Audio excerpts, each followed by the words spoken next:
Santa Igreja, paz do Senhor.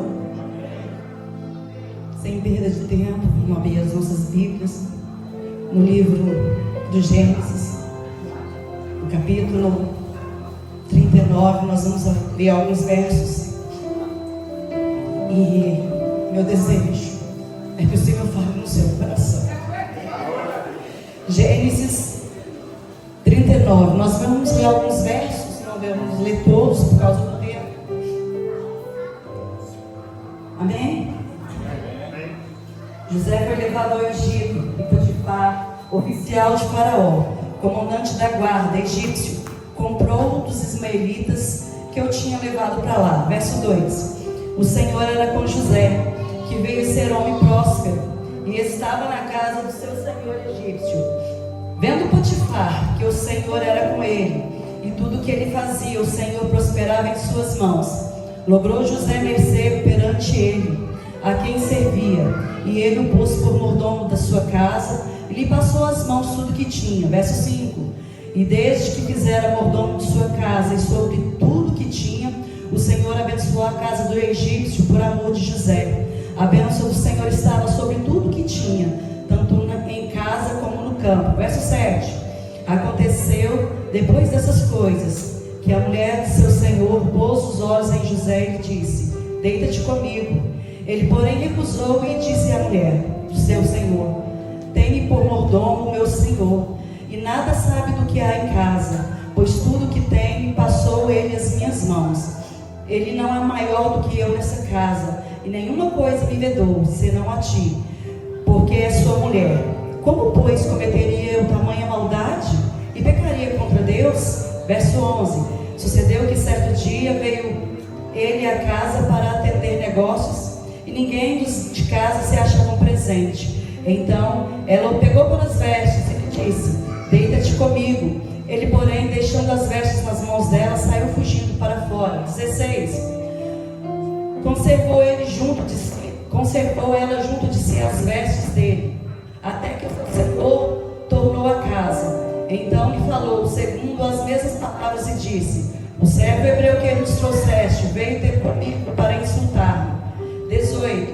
Quando, porém, levantei a minha voz e gritei, ele, deixando as vestes ao meu lado, fugiu para fora. E o senhor de José o tomou e lançou no cárcere, no lugar onde os presos do rei estavam encarcerados, e ali ele ficou na prisão. O Senhor, porém, era com José. Ele foi benigno e deu-lhe mercê perante o carcereiro. Os irmãos podem sentar. Quem aqui tem promessas do Senhor na sua vida? Eu quero que você levante a mão com vontade. Você sabe que Deus te fez uma promessa e ainda você não viu cumprir, mas você sabe que você tem. Todos nós temos promessas, na verdade. Algumas em específico, mas todos nós temos promessas. A principal promessa que nós temos é de ir morar no céu. E o tema dessa palavra hoje é: a adversidade nos leva ao propósito. O contexto dessa história conta que José era um homem que tinha promessas de Deus, era um jovem, e Deus mostrava a ele um sonho diferente, um sonho profético.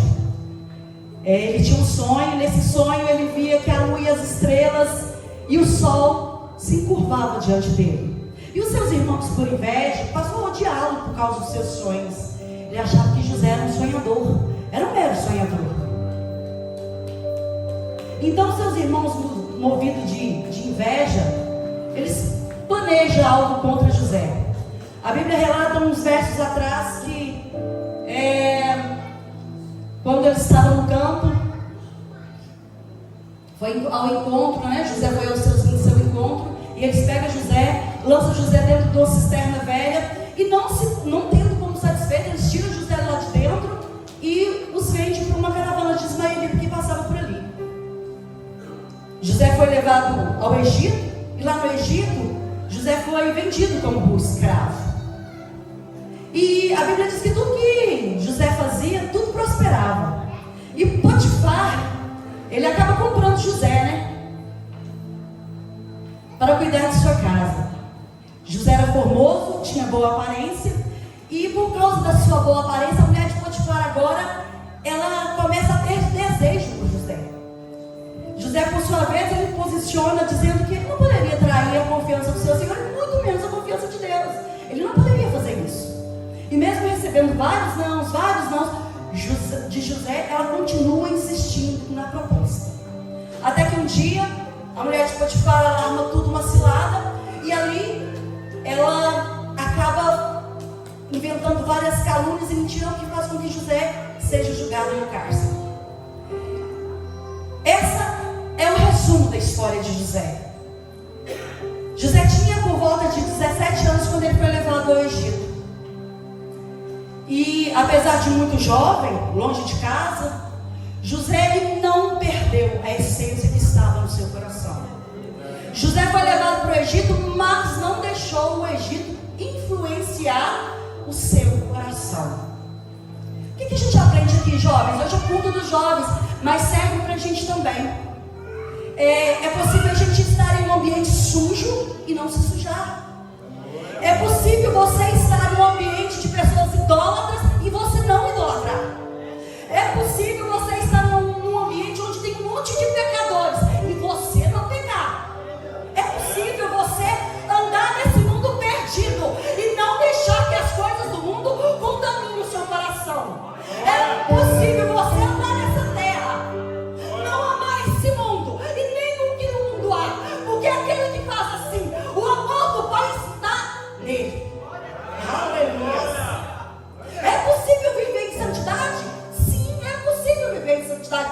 Os dias são maus, os dias estão cada dia pior, mas há uma promessa sobre a nossa vida. Jesus disse que Ele não nos deixaria sós.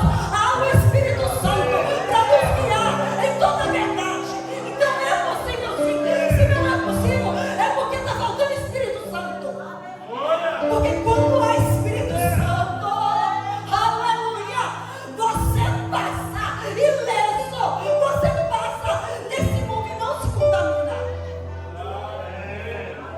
Mesmo longe da sua casa, num lugar muito distante, Ele conserva.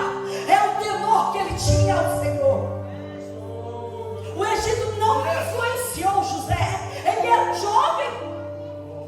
Ele tinha 17 anos. Pensa só, ser arrancado da sua família, ser levado para um lugar que você não conhece ninguém, como escravo. O Senhor estava com José, assim diz a palavra. José, mesmo sendo escravo,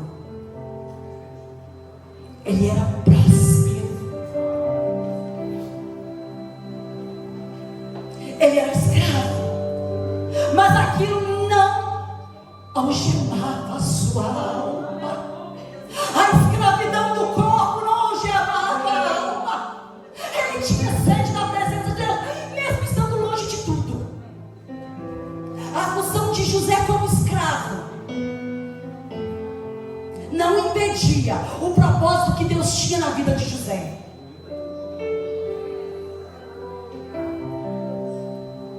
E eu fiquei pensando, como pode, né, Altieri? Você ser próspero sendo escravo? Como que é isso? Um escravo próspero? Só que as coisas de Deus são diferentes, irmãos. No mundo espiritual as coisas são diferentes. A prosperidade espiritual é outra. Não fala de dinheiro, não fala de bens, mas fala de presença. É presença. Aleluia. Aleluia. A verdadeira prosperidade não é aquela de quem tem uma mansão muito linda, de quem tem iate, tem helicópteros. Não, não, não, não. A verdadeira prosperidade é de quem um dia vai entrar nas mansões celestiais e vai andar nas ruas de ouro. Aleluia. A verdadeira prosperidade não é de quem tem muito dinheiro no banco, no Tesouro Nacional, mas a Bíblia diz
que Potifar viu que Deus era com José. E o interessante é que ninguém falou com Potifar que Deus era com José. Potifar sequer reconhecia o Deus que José servia. E eu fiquei pensando, engraçado, né? Eles tinham um monte de Deus no Egito, mas ele viu que José era diferente. Havia uma coisa em José que diferenciava ele dos outros. Você não precisa falar que você tem presença de Deus. Você não precisa falar sequer que você é crente. Na verdade, as pessoas percebem quem tem presença. Na verdade, as pessoas sabem quem tem a presença. Você já viu quando às vezes as pessoas olham para você, se você nunca viu, e falam assim: você é crente, né? Ou talvez você é diferente. É isso que Potifar viu em José: presença de Deus, diferença. A Bíblia diz assim que nós somos uma carta de Cristo lida pelos homens. E além de carta, irmãos, nós somos os dispenseiros. Nós temos acesso ao céu. Isso não é para qualquer um, não. Eu falei essa semana passada com os irmãos, quando alguém nos pediu oração. Isso é privilégio, saber que nós temos acesso ao céu. Não é para todo mundo, não. Não é para qualquer um, não. Isso é para quem é chamado, escolhido. É só para quem é chamado e escolhido. E às vezes a gente não valoriza isso. Nós somos dispenseiros. Dispenseiros! E muitas vezes a gente não valoriza. A gente não valoriza. Você é embaixador de Cristo aqui. Aleluia!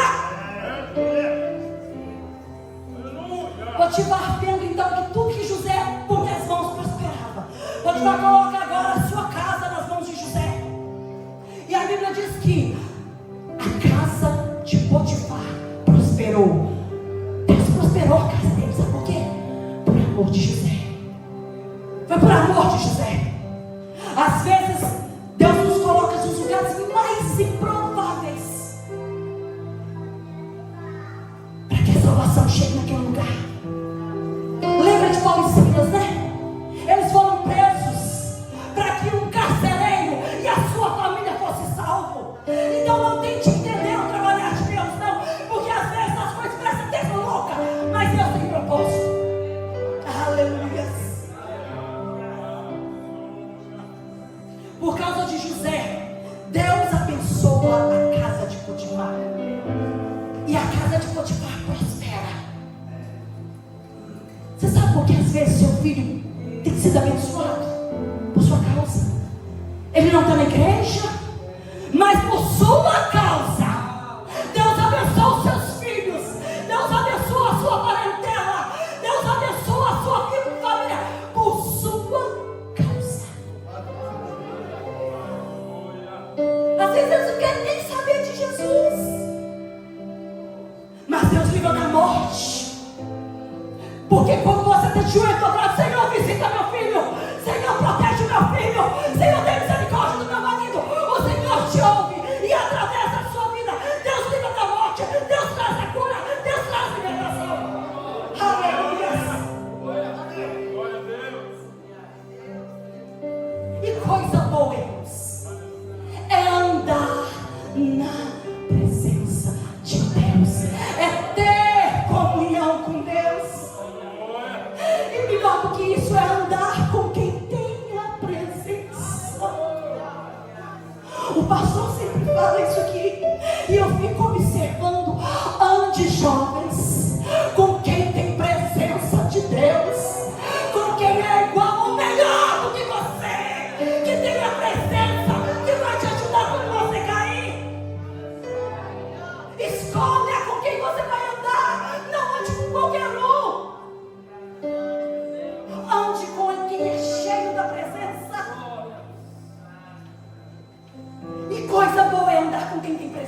Deus. Coisa boa é andar quem está debaixo da direção de Deus. Porque nós somos abençoados quando a gente anda com quem tem presença. A presença tem pra gente. Nós somos abençoados. Nós precisamos aprender a valorizar essas pessoas, essas irmãs, como a Maria, irmã Maria de Jesus, que está de joelho. Nós precisamos andar e aprender com ela. Não é andar como um negócio amigo, não. Porque às vezes tem um carro, tem uma moto, não. Anda com quem tem presença e seja diferente, seja abençoado. Pare de querer andar com quem tem dinheiro, que tem alguma coisa para te oferecer. Ande com quem tem presença de Deus. Aleluia! Aleluia! Aleluia! Aleluia! Pare de querer andar com pessoas que não podem te influenciar a te levar para Deus. Ande com quem é cheio da presença. Ande com quem é cheio da presença. Aleluia.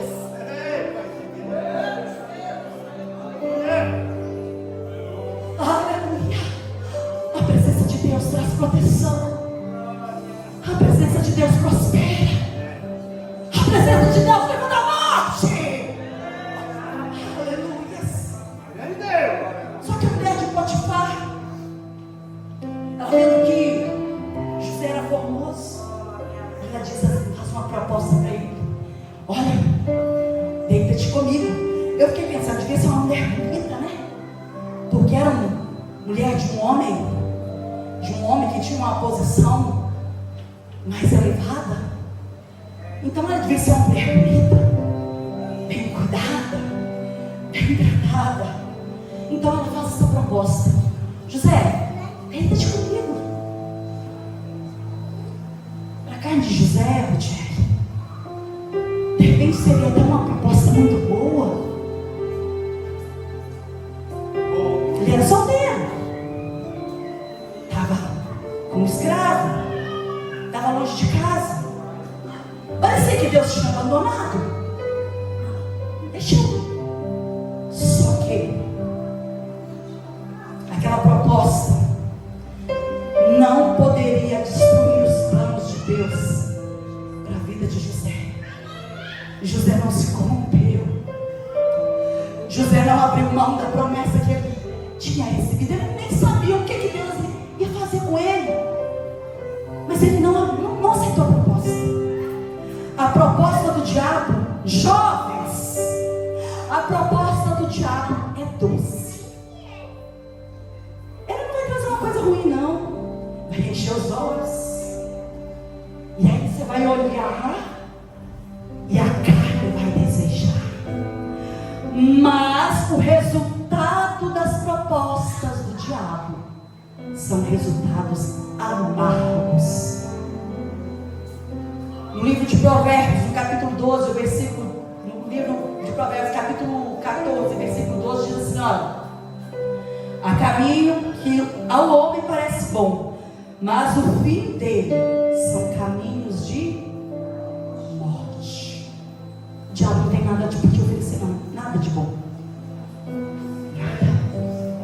Vindo dele, corra, porque não tem nada de bom para te oferecer. A Bíblia diz assim, olha, e a nossa carne é fraca. E eu ouvi uma pregar, ela fala assim, ó, e pior do que lidar com o diabo é lidar com a nossa carne. Porque o diabo, você vai e repreende ele em nome de Jesus. Por isso que a gente precisa resistir ao diabo, e ele vai fugir de nós. Mas a nossa carne, foge dela, porque senão ela te derruba. Foge, porque a pior coisa, a mais difícil coisa é pegar esse pedaço de terra que se chama carne.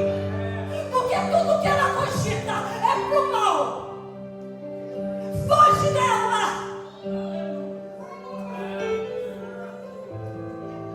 Cuidado com as propostas que você tem recebido. Cuidado com as palavras nossas que às vezes vêm.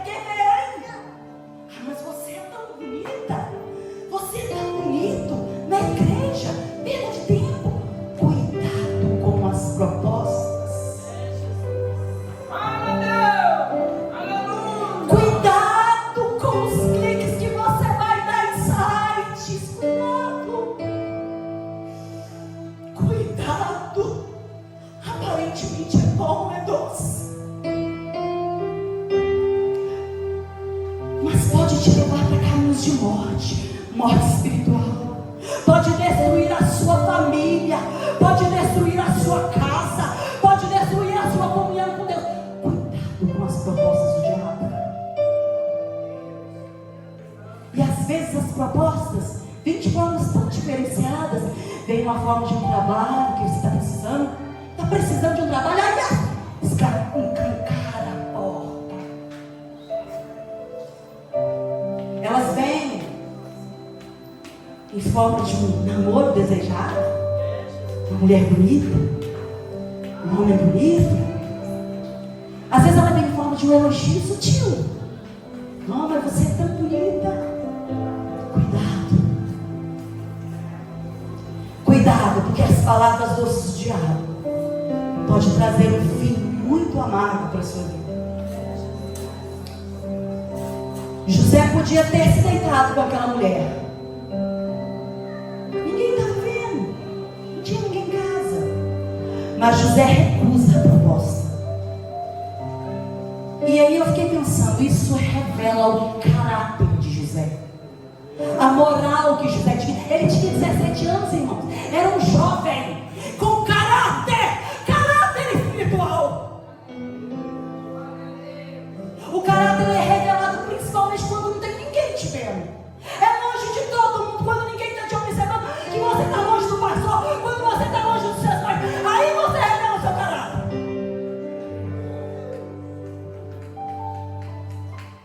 É quando ninguém te vê que você revela o seu caráter. É quando ninguém está te observando, você revela o seu caráter. Mostramos que amamos a Deus, não é aqui na igreja não, irmãos. Nós mostramos que amamos a Deus de verdade, é quando nós temos a oportunidade de pecar e a gente fala, não, por amor a Cristo, eu não vou, eu não faço. Isso é caráter. Porque nem tudo a aparência engana. Nem tudo aquilo que o homem mostra que ele é, realmente ele é. Ele engana, mas Deus conhece todas as coisas. Às vezes tem gente que tem a aparência de ser cheio da presença, mas é só aparência, é vazio. As aparências, elas enganam, mas Deus conhece o profundo. Ele conhece o escondido e conhece a nossa essência. O caráter é quando você tem a oportunidade de fazer o que é errado, mas você não faz. É quando você tem a oportunidade de tirar um proveito. Vai dar para ganhar 50 conto. É só 50 conto. Mas ele deu mole, 50 conto é um troco errado. Você tem a oportunidade de tirar vantagem e você não tira. Isso é caráter.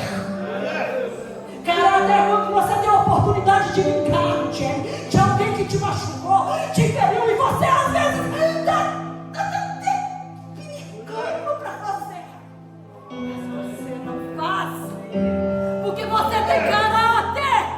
Você tem o caráter de Cristo e você não faz. Não é porque não é bom, não. É bom, dá vontade mesmo, a carne quer, mas você não faz por amor a Cristo.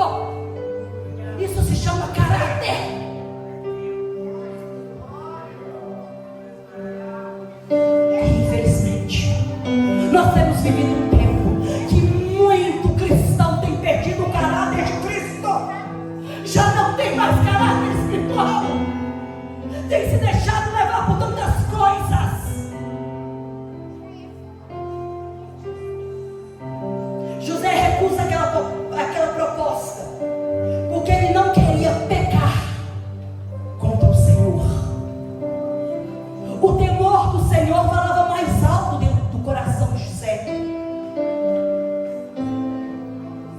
Em especial, jovens, vai ter momento que a sua carne vai querer desobedecer a Deus, vai querer fazer você desobedecer aos seus pais, vai querer fazer com que você desobedeça ao pastor. Mas o temor a Deus vai fazer você fazer o que é certo.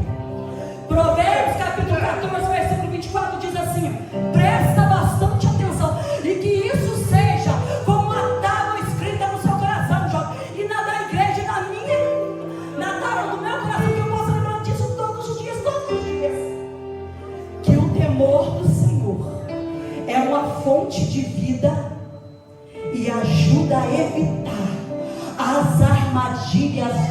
morte. E temor não é ter medo de Deus. Não. Temor quer dizer ter medo de entristecer a Deus. Ter medo de entristecer ao Espírito Santo. Isso é temor a Deus. E muitos têm perdido isso. E quando se perde o temor a Deus, se perde o medo de pecar. Perdeu o temor a Deus. Às vezes você está aqui na igreja há 30 anos, perde o temor a Deus, desvia. Daí a pouco você olha, está lá no chão, embriagado, caído. Sabe por quê? Porque perdeu o temor a Deus e perdeu o medo de pecar. Você sabe de onde Deus te tirou. Não perca o temor de Deus na sua vida. Porque a Bíblia fala que o segundo estágio é pior do que o primeiro. Lute para não perder o temor de Deus. Lute para não perder a presença do Espírito Santo.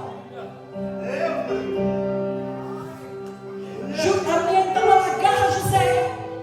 Quando ele vai ali fazer um serviço na casa de Potifar, não tinha ninguém. Ela agarra nas suas vestes, nos seus vestidos, e ele foge. Porque quem tem caráter foge. Ele foge, mas deixa o manto dele na mão da mulher. E ela cria ali um contexto de mentiras e calúnias para acusar José de ter tentado abusar dela. E quando o Potifar chega, ela relata essa história mentirosa. E aí o que acontece? Potifar não mata José. Porque quem tem propósito, tem projeto de Deus na vida, o homem não toca. Não toca. Aí o que faz? Potifar fala assim, ó, leva e coloca dentro do cárcere. E José vai. Potifar podia ter matado José, mas ele não faz. Sabe por quê? Porque quem tem presença, ninguém toca, irmãos, sem permissão de Deus. Ninguém toca. E é engraçado que ele foi jogado no cárcere, mas o Senhor estava com ele. Gente, como que pode passar por tanta adversidade e o Senhor está junto?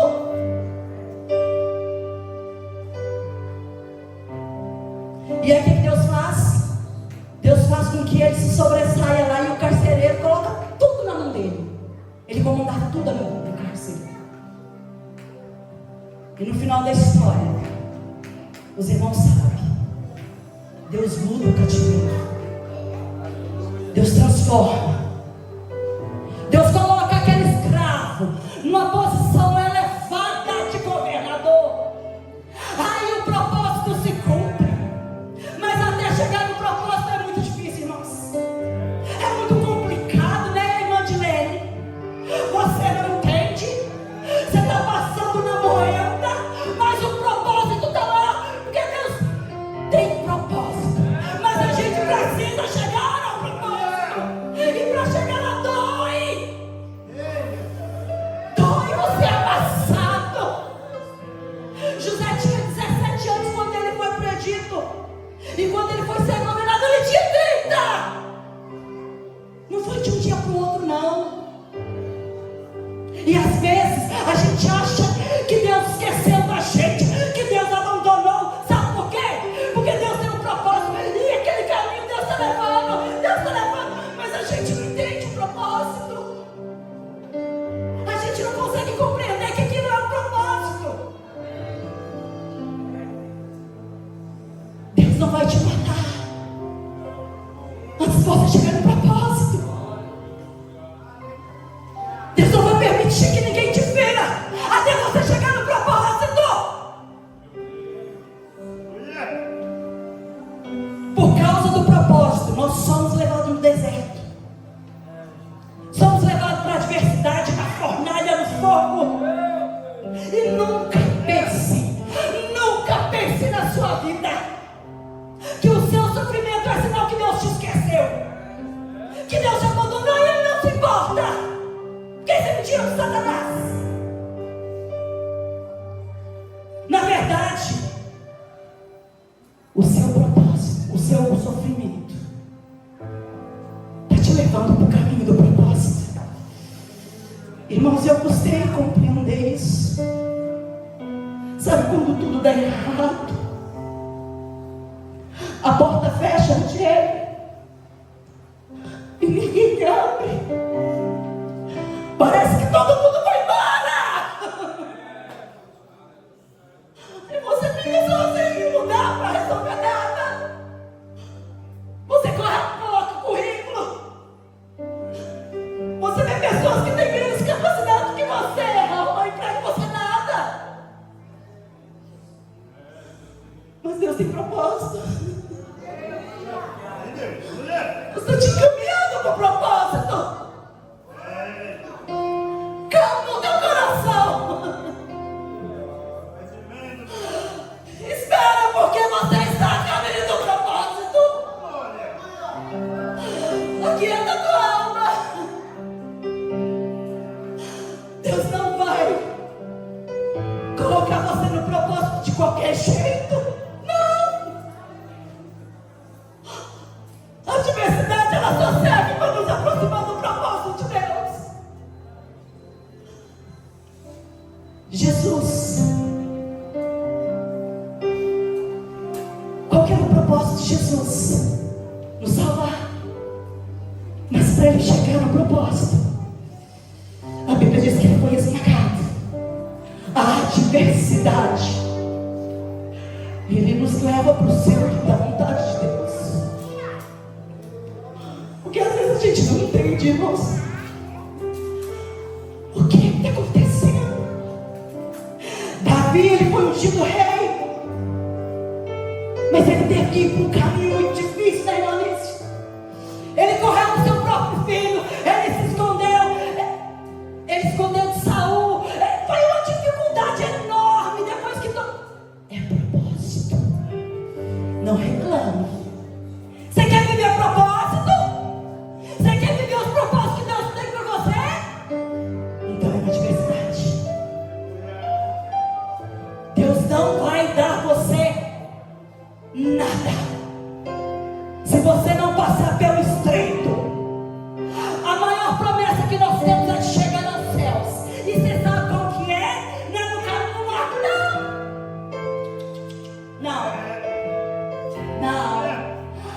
O maior propósito de Jesus é nos levar para o céu. Mas a Bíblia diz que nós vamos ter que negar a nós mesmos, tomar a cruz e seguir. Não vai ser fácil, não. Agora, se for fácil, vai embora. Mas se você quer alcançar o propósito, pega a sua cruz, renuncia a sua carne e segue Jesus. Não vai ser fácil, não. E aí eu começo a compreender aquele versículo que diz assim, ó: todas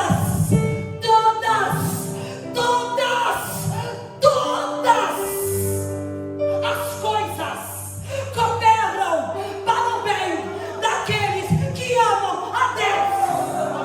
Não é só metade, não é só no momento bom, não. Quando está tudo errado, Deus está cooperando.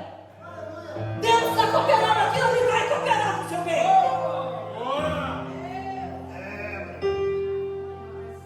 A gente não compreende. E ontem eu estava comentando isso com meu esposo. Teve uma época, irmãos, parece que Deus não fechou só as portas, não. Deus passou cadeado de tudo. Voltando dinheiro pro pão.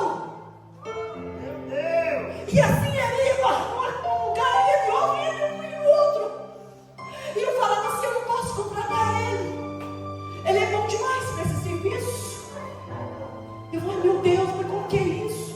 É bom e não contrata. E aí, sabe o que acontece? A gente começa a ficar sem entender. Será que Deus me abandonou? Será que Ele não me ama mesmo? Será que eu pequei? Não, faz parte do propósito. Sabe quanto tempo que levou para eu entender isso? Que faz parte do propósito? Uns 10 anos. Eu entendia. E eu caçava um pastor para me ajuda.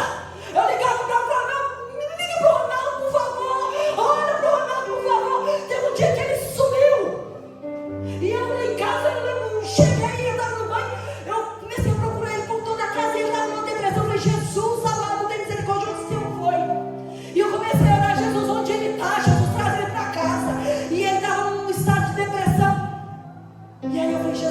misericórdia, o Senhor está vindo onde eu não estou, Jesus. E eu já tinha ligado para os pastores falaram, não, amanhã eu ligo para ele. E nada. Ninguém ligava, irmãos. Ninguém parecia que todo mundo tinha se virado contra a gente. E eu falei, Deus, que situação é essa? E aí, quando eu olho, eu te chamei, eu tinha deixado o telefone, eu olho e vi ele descer na rua. Aí Deus falou no meu coração assim, você não precisa de ninguém. Você precisa só da minha presença. Você não precisa da ajuda de ninguém. Você precisa da minha ajuda. E eu compreendi. Deus fecha a porta porque Ele quer nos levar para o centro da vontade dEle. E aí Ele chegou, eu fui abraçar Ele, Ele falou comigo assim, não sei o que aconteceu. Eu falei, onde você estava? Você está doido? Já estava noite, eu tive tempo que eu tinha sumido. Ele falou comigo assim, sei, eu estava indo, andando, lá ia quase chegando para Maravilhas agora. E aí, o Espírito Santo de Deus falou assim, volta para a sua casa, volta para a sua esposa, que ela está preocupada com você. Aí eu entendi, irmãos, que nós só precisamos agradar a Deus. Só isso. Nós só precisamos de estar na presença de Deus. José foi, Deus cumpriu a promessa para José. Ele foi elevado como governador, mas ele passou pelo processo doloroso, mas ele chegou no propósito. Não larga a sua cruz, continue levando ela, porque falta só um pouquinho, você vai chegar no propósito. É só um pouquinho, você vai chegar no propósito. Não se renda agora. Se a sua força for o quê? Se a sua força for o quê? O que vai acontecer? No dia da adversidade, o que vai acontecer? Se você for frouxa no dia da adversidade, sua força vai ser pequena, você não vai dar conta. Então se agarre ao Senhor. E entenda uma coisa. Essa moeda aí, Deus não vai arrumar um propósito para você, porque Deus tem propósito para todo mundo, todos nós, mas Deus vai te encaminhar o caminho do propósito, viu? Então fique firme. Deus falou muito comigo, espero que Deus trabalhe no seu coração e que essa mensagem venha replicar todos os dias, quando você não entender por quê. Aí você lembra, faz parte do que, irmãos? Do propósito. E eu agradeço a oportunidade em nome do Senhor Jesus.